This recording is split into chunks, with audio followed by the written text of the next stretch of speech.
बाईपणाची कहाणी।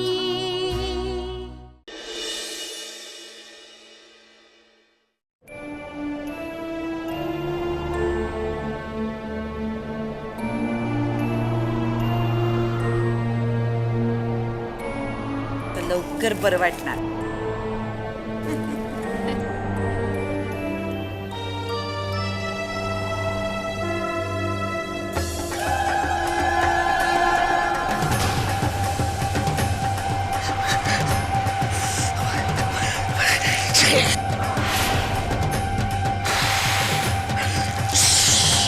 कोण आहे? कोण आहे? कोण आहे? याच्या मागे कोण आहे? माझ्यापेक्षा कोणाची शक्ती जास्त आहे? माझ्या शक्तीने लावलेले हे दिवे कोणाच्या फुंकरीने उडून गेले? कोण आहे? कोण आहे? नाही, हे शोधलं पाहिजे, हे शोधलं पाहिजे। कोण आहे?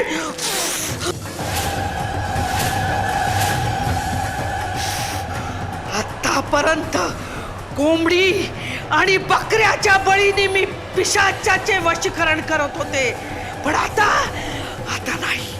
बळीची वेळ यायच्या आत मला कोणी मागे खेचलं।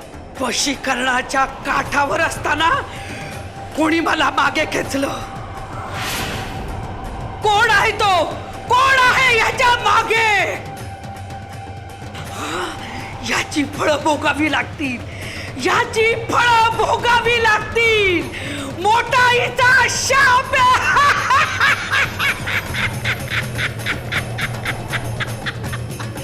लुळं पांगळं करीन, उलटा टाकीन झाडावर। लंगडा लुळा अंधा पांगळा लोळा गोळा करील त्याला मी।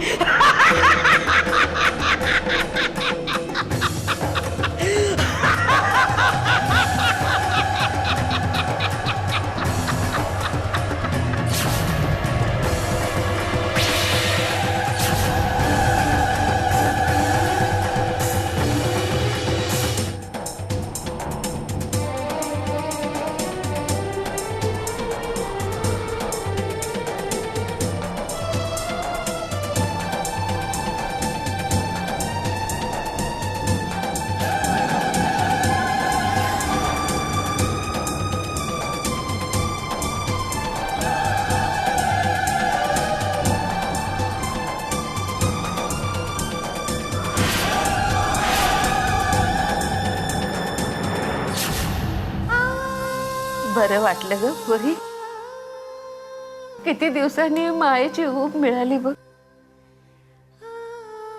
पण तुझ्याकडे बघितलं ना, तेव्हाच मला वाटलं होतं की तू हाडहूड करणारी, दगड मारणारी बाई नाहीये।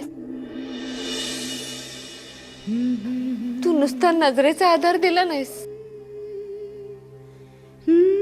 तर माझी जखम पुसलीस, अश्रूही पुसलेस। कल्याण होईल पोरी, तुझं कल्याण होईल। पण हे बघ, मी इथं आहे आणि तू मला मदत करतेस, हे गावात कुणाला कळू देऊ नकोस हा? कारण तुला ह्या गावातले लोक इथं राहू देणार नाहीत। मावशी, नाहीतर मी कुठे राहणार आहे इथे? खरं तर आजच मी निघाले होते, पण तुम्हाला पाहिलं आणि थांबले। आजची रात्र तुमच्या सोबत राहील आणि उद्या सकाळी मी माझ्या घरी जाईल। कुणी केव्हा आणि कुठं जायचं हे ठरवणं माणसाच्या हाती नसतं बाई।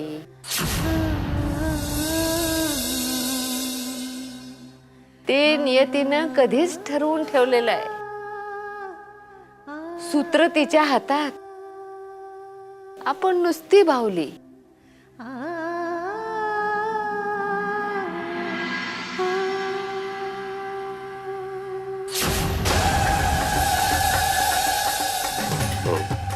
मोठाई घात झाला माझा। शत्रू बलवान आहे, शत्रू बलवान आहे, माझ्या तपाचा भंग करतोय. आज रात्री पिशाचांची देवता मला प्रसन्न झाली असती,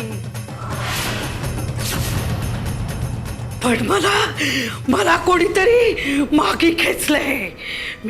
मी काठावर येऊन पोचले होते, पण कोणीतरी खेचलंय मला.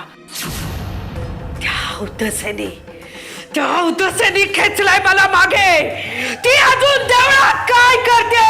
हाकलली नाहीस का तिला तू? पण हे कसं काय शक्य आहे? गावकऱ्यांनी दगड मारून तिला गावाबाहेर काढली की. गावाबाहेर नाही, ती म्हातारी दुर्गी देवळातच आहे आणि ती नवीन बाई तिची सेवा करते. काय? हो, कळलं तुला म्हातारी किती चिकट आहे ती?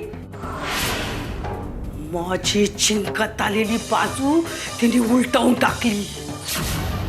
जयसिंग, मी तुला सांगते, त्या म्हातारीला मारून टाक त्या म्हातारीला. ती आली आणि तिच्या सोबत आता ती नवीन बाई उगवली आहे. त्या म्हातारीला मार आणि नवीन बाईला माझ्याकडे घेऊन ये. तिला सांग, मोठाईनी तुला बोलवलंय, मोठाईनी. मग बघते तिचं काय करायचं ते. कळलं तुला?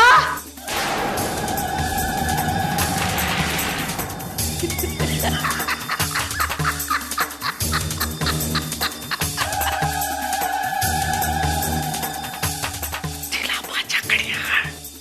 मग बघते तिचं काय करायचं.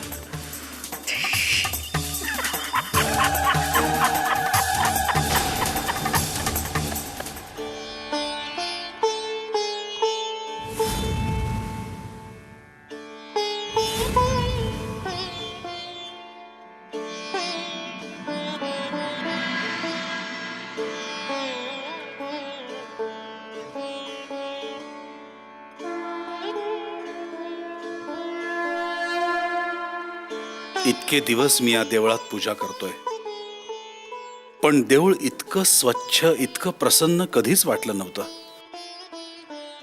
तिने एका दिवसात देवळाचा जसा कायापालटच केला. शिव शिव, किती दिवस अशी लपून छपून पूजा करायची आई? कधी बळ मिळणार मला निर्भय होण्यासाठी? आणि पुण्य तरी कसं कमवायचं?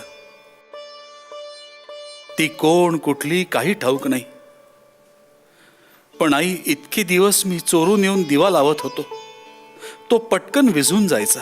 पण तिने काल रात्री लावलेला दिवा मी सकाळी खायला घेऊन आलो तोपर्यंत तेवत होता. असं पुण्य माझ्या पदरात नाही का जमणार? लक्ष ठेव आई, लक्ष ठेव, लक्ष ठेव ग लेकरावर.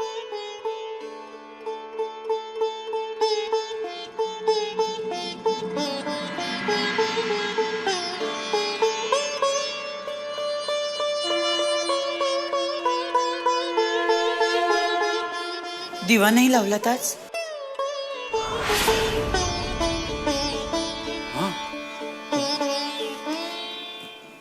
नाही. आईच्या दारात येऊन सुद्धा एवढे घाबरता तुम्ही? आईच्या भक्ताला कोणाची भीती? भिवू नका दादा.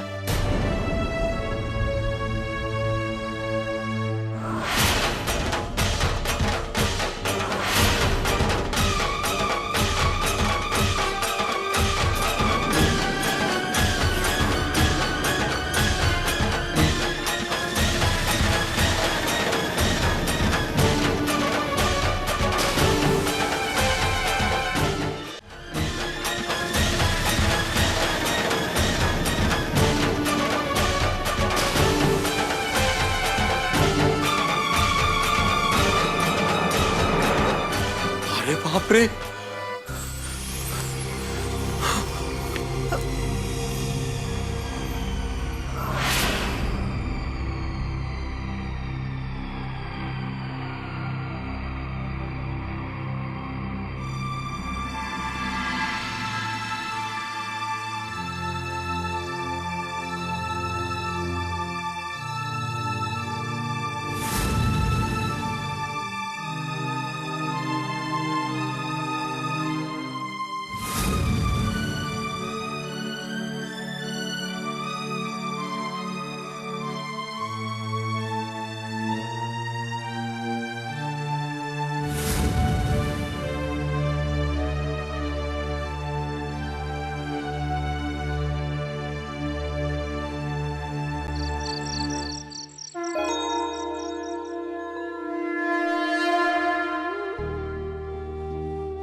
अहो अहो बघा ना माझ्याकडे, बघा ना, मी मी तुमची वसुधा. मला घरातून बाहेर काढू नको शंकर. नाही नाही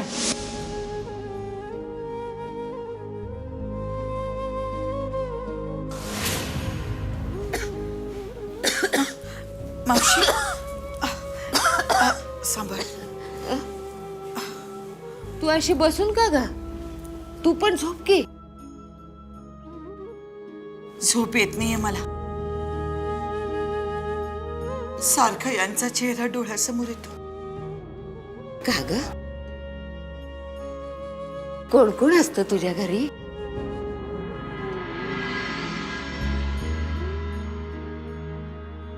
माझ्या घरी मावशी, 2 घर आहेत माझे. एक जळून गेलेलं शिवापूरचं आणि दुसरं मी जळलेल्या हृदयाने उभं केलेलं मुंबईतलं.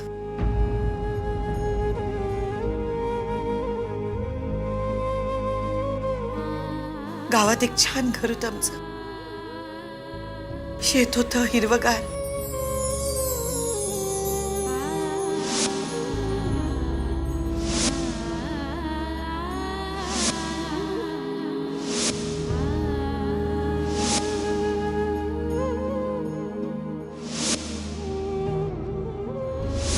कधी एकदा मी माझ्या घरी जाते असं झालंय मला. मावशी, उद्या सकाळी मी माझ्या घरी जाईन. तुम्ही नाही जाणार तुमच्या घरी? जिला घरानं टाकलं तिला परतीची वाट नसते बाई. भरला संसार होता, जावई, सुना, नातवंड. पण हा रोग झाला आणि माझ्या अर्ध्या अंगानं नवऱ्यानं सुद्धा टाकली. भटकत भटकत इथं आले तर इथेही दगड खावे लागले. मावशी, असं म्हणू नका. अहो, या गावात एक चांगली शिक्षिका आहे जिने मलाही थोडा वेळ आधार दिला. तिच्याकडच्या 3-4 साड्या दिल्या मला तिने. मावशी, तुम्ही तिच्याकडे जा. ती दवाखान्यात नेईल तुम्हाला. अहो, कुष्ठरोग बरा होतो आणि त्याचे उपचारही मोफत असतात. उदास होऊ नका. तू झोप पोरी. माझं काय, मी आज आहे उद्या नाही.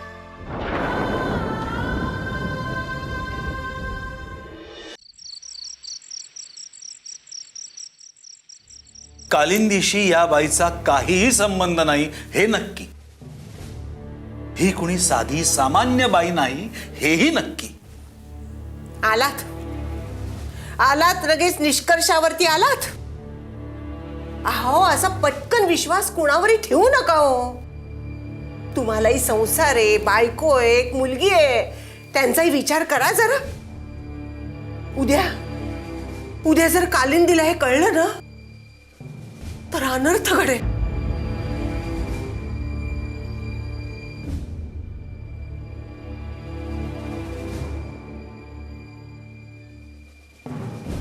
पण गोदावरी, ती बाई देवळात राहते. झाडून पुसून लख्ख केलं देऊळ. इतकं प्रसन्न बाप जन्मात कधी वाटलं नव्हतं देवळात. पुढचं ऐक. मी लपून छपून देवळात देवीची पूजा करायला जातो. देवीजवळ दिवा लागावा एवढीच कळकळ हो जीवाला. पण मी लावलेला दिवा त्या कालिंदीच्या प्रभावामुळे पटकन विझून जायचा, अगदी रोज. पण हिनी लावलेला दिवा रात्रभर तेवत होता, अगदी सकाळी मी खायचे जिन्नस घेऊन जाईपर्यंत. तुला कळतोय का याचा अर्थ? ही साधी सुधी गोष्ट नव्हे. तिला देवीचा वरदहस्त आहे. या गावाचा उद्धार करायला आली आहे ती. मी सांगतो तुला, माझं मनच सांगतंय, आता सगळं दडपण दूर होणार आहे. अगं, केवढं मोठं पुण्यकर्म आपल्या दारी चालून आलंय. आपण ही खारीचा वाटा उचलायला हवा. आपण तिला मदत करायला हवी. ठेवा संसारावर तुळशी पत्र ठेवा आणि जा. तुम्हाला जिथे जायचं ना पुण्य कमवायला तिथे जा. तुम्ही सुखी व्हाल हो, पण मग बायकोच मुलीचं काही झालं तरी चालेल. अगं, आपली चिंता व्हायला आई भगवती समर्थ आहे. पण गोदावरी, तू डोळे उघड आणि बघ, तुलाही दिसेल जे मला दिसतंय तेच. कुणी काहीही म्हटलं ना तरी या बाईला मी मदत करणार. अगदी लपून छपून पूजा करतो ना तशी मदत करीन हवी तर. पण आता मी या मार्गातून हटणार नाही.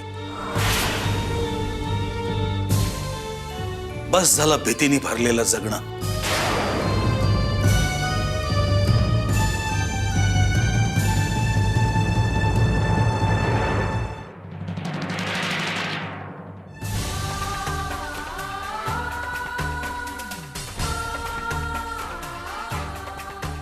नाही राहायचं मला इथे, नाही राहायचं.